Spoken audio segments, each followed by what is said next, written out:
Meron tayong mga kaakit-akit na kaalaman para sa inyo. Maghanda na kayo dahil malalim na tayo sa mga numero at ilalantad natin ang mga nakaka-inspire na pagbabago na bumubuo sa Philippine Air Force. Usapang diskarte tayo, di ba? Ang dami ng eroplano sa bawat squadron ay hindi lamang basta bilang, ito ay mahalagang palatandaan ng kakayahan sa operasyon. Karaniwan, ang mga limitasyon sa budget ang nagtutulak sa PAF na magtakda ng minimum na bilang ng eroplano bawat squadron. Pero bilang pagtibay ng loob, may kakaibang nangyayari, ang Combat Utility Helicopter Squadrons ay humahakbang patungo sa 16 helicopters bawat squadron. Ngayon, yan ang tawag ko sa mataas na ambisyon. Tingnan natin ang mga bagong pagbili, at makikita natin ang trend na ito sa aksyon. Sinimulan ng PAF ang kanilang pagsakay sa 16 na Sikorsky S-70i Black Hawk CUHS letter para sa unang squadron. Pero teka, may dagdagang sorpresa pa. Ang susunod na pagbili ng 32 karagdagang Black Hawks ay nagdoble ng excitement, bumuo ng 2 squadrons na may 16 helicopters bawat isa.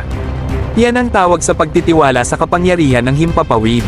At patuloy ang saga ng helicopters sa mga Bell 412Fs na nagpapakita ng husay sa panahon ng Horizon 1 phase. Bagaman una, 5 lang ang naging CUHS letter, may bagong pagbili ng 8 Bell 412 EPXS letter na darating.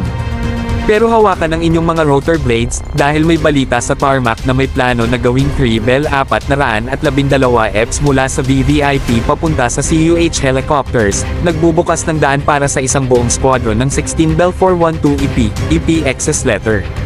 Yan ang tawag sa stratehikong paggalaw. Huwag nating kalimutan ang Milmi 171 HIP helicopters, na inaasahang sumali sa pambansang puwersa na may 16 units bago ito napatigil. Malinaw sa mga halimbawa na ang karaniwang light-medium transport helicopter squadron ng PAF ay nakalatag na may 16 helicopters bilang standard.